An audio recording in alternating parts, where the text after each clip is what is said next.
ठीक है। So previous videos में हम पढ़ चुके हैं right to equality, right to freedom, right against exploitation. आज हमारा टॉपिक रहेगा धर्म की स्वतंत्रता का अधिकार। फंडामेंटल राइट्स पढ़ रहे हैं, ठीक है। हर एक जो राइट है उसको हमने आर्टिकल बाय आर्टिकल एक्सप्लेन किया है। जैसे कि राइट अगेंस्ट एक्सप्लॉयटेशन के अंदर 2 आर्टिकल्स आते हैं, right to freedom of religion के अंदर 4 आर्टिकल्स आते हैं, 25, 26, 27 और 28। तो इन 4 को अब हम पढ़ेंगे, ठीक है। आर्टिकल 25 क्या बोलता है? Freedom of conscience and right to freely profess, practice and propagate religion. मतलब आपके पास पूरा अधिकार है, स्वतंत्रता है कि आप किसी भी धर्म को अपनाओ, उसको प्रैक्टिस करो, उसका आचार प्रचार करो, आपको कोई नहीं रोक सकता है, ठीक है। आप चाहें तो अपना धर्म भी बदल सकते हैं। जैसे कि आप हिंदुज़म को फॉलो कर रहे हैं, मान लीजिए आप ज़ोरोएस्ट्रियन में या आप इस्लाम में चेंज करना चाहते हैं तो आप वो भी कर सकते हैं। जो धर्म आपको अच्छा लगता है आप उसे अपना सकते हैं। ऐसा नहीं कि आपका बर्थ जिस रिलीजन के अंडर हुआ है आपको वही फॉलो करना है, ऐसा कुछ नहीं है, ठीक है। आर्टिकल 25 तो आपको समझ आ गया होगा। अब हम पढ़ेंगे आर्टिकल 26 क्या बोलता है। Freedom to manage religious affairs. धार्मिक जो भी अफेयर्स होते हैं उनको मैनेज करने की आपके पास पूरी स्वतंत्रता है, ठीक है। इसका मतलब क्या है कि आप कोई चैरिटी के लिए कोई हाउस खोलना चाहते हैं, धर्म के आधार पर आप खोल सकते हैं, ठीक है। कोई धर्म के आधार पे आप इंस्टीट्यूशन कोई प्रचार करना चाहते हैं आप कर सकते हैं, आपको कोई नहीं रोकेगा, ठीक है। नाउ आर्टिकल 27 क्या बोलता है? Freedom from taxation for promotion of a religion. किसी भी धर्म का अगर प्रचार किया जा रहा है, कहीं पे प्रमोशन की जा रही है तो आपको उसमें टैक्स देने की कोई ज़रूरत नहीं है, ठीक है। अब देखिए, मान लीजिए इस्लाम का चल रहा है कहीं पे आचार प्रचार, कोई संस्था है वो लोगों को बता रही है कि उस धर्म के बारे में, तो जो भी मुस्लिम है ज़रूरी नहीं कि वो उसके लिए डोनेट करें या टैक्स दें, नहीं, आपको कोई भी टैक्स कहीं भी किसी भी धर्म से रिलेटेड देने की ज़रूरत नहीं है, ठीक है। कोई आपको कंपेल नहीं कर सकता, ना ही गवर्नमेंट आपको कंपेल कर सकती है इस तरह की चीज़ के लिए, राइट ना। आर्टिकल 28 क्या बोलता है? Freedom from attending religious instructions. अब कोई भी एजुकेशनल इंस्टीट्यूशन है, जैसे स्कूल है या कॉलेज है या यूनिवर्सिटी लेवल पे है, कोई धर्म के आधार पर अगर कहीं चर्चा पर चर्चा हो रही है, आपको ज़रूरी नहीं वहाँ पे जाके उसको अटेंड करना है, आपको कोई ज़रूरत नहीं उसको अटेंड करने की, क्योंकि धर्म के आधार पर जो भी होगा वो ऑप्शनल रहेगा, वो मैंडेटरी नहीं होगा।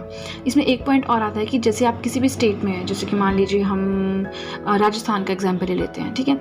राजस्थान एक स्टेट है, तो राजस्थान जो है ऐसा नहीं कर सकता कि वो किसी भी धर्म के आधार पर कोई इंस्टीट्यूशन खोल रहा है, जैसे कि उन्होंने हिंदुओं के लिए अलग खोल दिया, सिर्फ यहाँ पे हिंदू ही एडमिशन लेंगे और कोई एडमिशन नहीं लेगा, या फिर हमने क्रिश्चियंस के लिए खोल दिया है ना, तो वहाँ क्रिश्चियंस ही एडमिशन लेंगे, ऐसा नहीं होगा। बेशक आप सोचेंगे कि कॉन्वेंट स्कूल्स होते हैं क्रिश्चियंस के होते हैं, बेशक वो क्रिश्चियंस के होते हैं, बट वहाँ एडमिशन कोई भी ले सकता है ना। तो कोई एक धर्म के आधार पर कोई एक इंस्टीट्यूशन ना तो आप खोल सकते हैं, ना उसको सरकार चला सकती है। सरकार तो बिल्कुल नहीं चला सकती स्टेट फंड से, फिर प्राइवेट का तो अपना अलग सिस्टम होता है, ठीक है। आज के वीडियो के लिए इतना ही। इन चारों आर्टिकल्स में ना सिर्फ इतनी सी चीज़ आती है, बट हम क्या करते हैं ना, चारों आर्टिकल्स धर्म वाले बहुत कंफ्यूज कर देते हैं। पहले में है कोई भी धर्म अपना लो, आचार प्रचार कर लो। दूसरे में है कि अपना जब आपने कोई चैरिटी हाउस खोलना है, कोई इंस्टीट्यूशन खोलना है धर्म से रिलेटेड, आप खोलिए, उसको आराम से मैनेज कीजिए, कोई संस्था चलानी है चलाइए। 27 आर्टिकल बोलता है कि कोई टैक्स कहीं पे देने की ज़रूरत नहीं है, जहाँ पे धर्म की बात हो रही है कोई ज़रूरत नहीं आपको टैक्स देने की। हाँ, अपनी इच्छा से आपने डोनेट करना है करो, बट सरकार ऐसा कुछ नहीं बोलती। 28 क्या बोलता है कि धर्म के आधार पर जो भी इंस्ट्रक्शंस होंगे, आचार प्रचार होगा, उसमें आपको पार्टिसिपेट करना ज़रूरी नहीं है, बिल्कुल भी ज़रूरी नहीं है। और सरकार तो एक धर्म को प्रमोट कर ही नहीं सकती कहीं भी, कि मान लीजिए हिंदुओं के लिए स्कूल खोल दिया, क्रिश्चियंस के लिए ये, मुसलमानों के लिए ये, वो चीज़ तो हो ही नहीं सकती, ठीक है। ये थे 4 आर्टिकल्स एंड रिलेटेड राइट्स हैं टू माइनॉरिटीज़, ठीक है। बेसिकली जो ये वाले राइट्स हैं ना 29-30 आर्टिकल्स के अंडर जो आते हैं, ये सिर्फ और सिर्फ माइनॉरिटीज़ के लिए हैं, ठीक है। तो कल्चरल एंड एजुकेशनल राइट्स के बारे में हमें पढ़ना है, तो इसके अंदर 2 आर्टिकल्स आते हैं, 29 और 30, दोनों को हम अच्छे से पढ़ेंगे। ये आर्टिकल्स काफ़ी ज़्यादा ईजी हैं। जैसे कि अगर हम आर्टिकल 29 की बात करें, इसमें आता है protection of interest of minorities. जो माइनॉरिटीज़ के इंटरेस्ट हैं उनको प्रोटेक्ट करना, बचाव करना उनका। अब माइनॉरिटीज़ के कौन से इंटरेस्ट हैं जिनका हमें बचाव करना है? देखिए, माइनॉरिटीज़ होते कौन हैं? जो कि पॉपुलेशन में कम होते हैं, ठीक है। अगर हम बात करें किसी एरिया में सारे हिंदू हैं और थोड़े से मुस्लिम हैं, तो मतलब मुस्लिम माइनॉरिटीज़ हैं। कोई ऐसा एरिया है जहाँ पे मुस्लिम बहुत ज़्यादा है, हिंदू थोड़े से हैं, मतलब हिंदू माइनॉरिटीज़ हैं, ठीक है। तो अब वो जो माइनॉरिटीज़ हैं उनको अपने जो इंटरेस्ट हैं उनको प्रोटेक्ट करना है। कैसे? देखिए, इंडिया के किसी भी पार्ट में कुछ सिटीजन्स रहते हैं जो कि अगर वो माइनॉरिटीज़ हैं, तो ये उनका पूरा का पूरा आप कह सकते हैं कर्तव्य है या उनकी ड्यूटी है कि जो भी उनकी अपनी लैंग्वेज है, स्क्रिप्ट है या कल्चर है, उसको वो कंजर्व करें, बचा के रखें, प्रिजर्व करके रखें अपनी फ्यूचर जनरेशन के लिए, ठीक है। दूसरी बात यह है कि कोई भी एजुकेशनल इंस्टीट्यूशन है, ठीक है, जो कि सरकार चला रही है, उसमें आप किसी को religion, race, caste, gender, language, birth place, इन सब के आधार पर भेदभाव उनके साथ नहीं कर सकते। किसी भी एजुकेशनल इंस्टीट्यूशन में माइनॉरिटी के साथ भेदभाव नहीं हो सकता। ये 2 पॉइंट्स आते हैं आर्टिकल 29 में, ठीक है। अब हम बात करेंगे आर्टिकल 30वां आर्टिकल क्या है। यह है right of minorities to establish and administer educational institutions. अब माइनॉरिटीज़ के पास इतना राइट है कि वो अपना एजुकेशनल इंस्टीट्यूशन खोल सकते हैं, ठीक है। वो मैनेज करना चाहें, एस्टेब्लिश करना चाहें, वो कर सकते हैं, ठीक है। प्लस जो सरकार है, यानी जो हमारी स्टेट होगी या सरकार होगी, वो कोई डिस्क्रिमिनेशन नहीं करेगी इस तरह के एजुकेशनल इंस्टीट्यूशंस के साथ कि चाहे कहीं ये चलिए इनको एड नहीं दी, जो फाइनेंशियल सहायता इनको चाहिए फाइनेंशियल एड वो नहीं दी, तो सरकार ऐसा नहीं कर सकती, ठीक है। इसके अंदर भी 2 आते हैं कि पहला तो एजुकेशनल इंस्टीट्यूशन माइनॉरिटीज़ अपनी मर्जी से खोल सकते हैं, एस्टेब्लिश कर सकते हैं, प्रशासन उसका संभाल सकते हैं, पूरा चला सकते हैं। दूसरा, सरकार उनके साथ डिस्क्रिमिनेशन नहीं कर सकती, ठीक है। अब जो ये एजुकेशनल इंस्टीट्यूशंस है ना माइनॉरिटी के, ये भी 3 तरह के होते हैं। पहला तो ये कि कोई ऐसा इंस्टीट्यूशन है वो सरकार से रिकॉग्निशन भी मांग रहा है, मतलब पहचान भी मांग रहा है, वो सरकारी भी बनना चाहता है और सरकार से सहायता भी मांग रहा है। दूसरा ऐसा होता है जो सिर्फ रिकॉग्निशन मांगता है, सहायता कोई नहीं मांगता, पैसे उसके पास खुद के हैं। तीसरे इंस्टीट्यूशंस ऐसे होते हैं जो ना सहायता मांगते हैं ना रिकॉग्निशन मांगते। रिकॉग्निशन मतलब पहचान, सरकारी बनना चाहते हैं, वो तीसरे वाले अपने में रहते हैं, ठीक है। तो आज की वीडियो के लिए इतना ही। हमने पढ़ा कल्चरल एंड एजुकेशनल राइट्स के बारे में, आर्टिकल 29 और 30 हमने पढ़ा। प्रीवियस वीडियोस में जो भी फंडामेंटल राइट्स और जो भी बाकी राइट्स थे वो हम नंबर 32, 33, 34 एंड 35 के बारे में।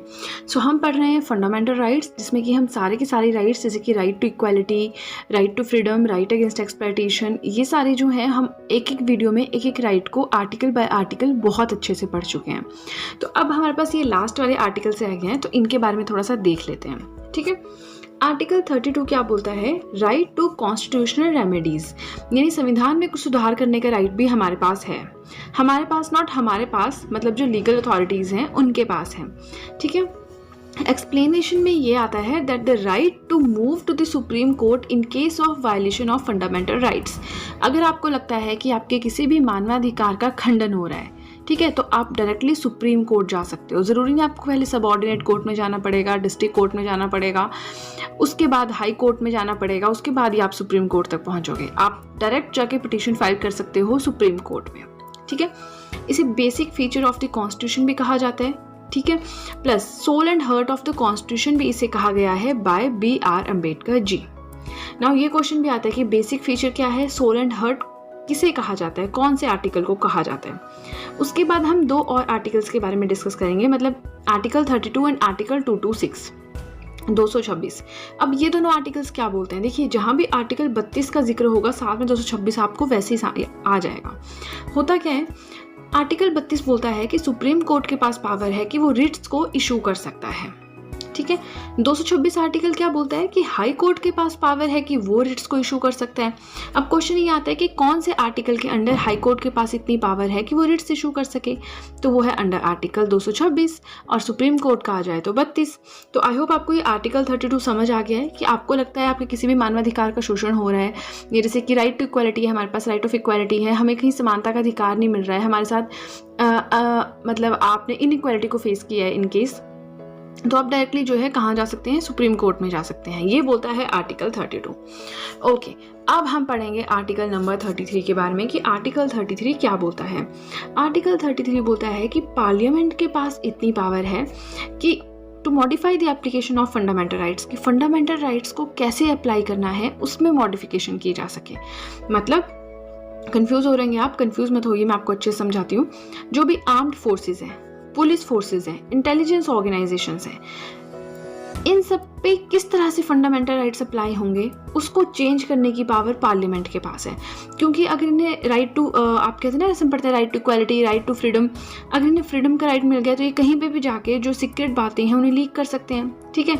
Now to ensure proper discharge of their duties and maintenance of discipline among them, मतलब कि जो उनकी ड्यूटीज़ हैं वो अच्छे से हों, एक सिक्रेसी बनी रहे, आर्म्ड फोर्सेस में जो बातें हैं वो आर्म्ड फोर्सेस की बाहर ना जाएं, एक डिसिप्लिन मेंटेन रहे, इसलिए इनके ऊपर कुछ एक्स्ट्रा रिस्ट्रिक्शंस भी होती हैं, राइट। अब आई होप आपको समझ आ गया, कोई डाउट नहीं है, कोई डाउट है तो मुझे कमेंट सेक्शन में बताइए अगर कोई भी डाउट रहता है। अब हम पढ़ेंगे आर्टिकल नंबर 34 के बारे में। आर्टिकल 34 क्या बोलता है? Restriction on rights while martial law is in force in any area. जितने भी राइट्स हैं सारे कैंसिल, कोई नहीं रहेगा आपके पास। कब? जब मार्शियल लॉ लगाओ किसी भी एरिया में। मार्शियल लॉ क्या होता है कि मिलिट्री का कंट्रोल है, ठीक है। लॉ जो है अपना काम ढंग से नहीं कर पाया, मिलिट्री खुद संभाल रही है सब कुछ, तो उस टाइम पे आपके पास नहीं होता कि आप कहीं भी जाके असेंबल हो जाएं बिना हथियारों के, आप कहीं भी जाके एसोसिएशन बना लें, ये सब अधिकार नहीं रहते फिर आपके पास, ठीक है। आर्टिकल 35। अब आर्टिकल 35 क्या बोलता है? Legislation to give effect to the provisions of this part. इस पार्ट में जो भी हमने पढ़ा, सिर्फ ये नहीं, हम 12 से 35 तक पढ़ रहे हैं, तो उसमें हमने जो जो पढ़ा है उसको कैसे लेजिस्लेट करना है, कैसे संभालना है, कैसे उस पर रूल्स बनने हैं, कैसे उस पर कानून बनने हैं, वो सब आर्टिकल 35 में आता है, ठीक है। अब देखिए याद रखने के लिए, आर्टिकल 32 हो गया राइट टू कॉन्स्टिट्यूशनल रेमेडीज। 33 में हो गया armed forces, police forces, intelligence organisation, इनके ऊपर कुछ रिस्ट्रिक्शंस होती हैं ताकि अपना काम ढंग से करे, कोई चीज़ कोई बात को लीक ना करे। 34 बोलता है कि जब मार्शियल लॉ लगा एरिया में तो राइट्स आपके खत्म हो जाते हैं। 35 बोलता है कि ये सब हमने करना है तो उसके लिए हमें कानून बनाने के लिए प्रोविजंस भी तो चाहिए।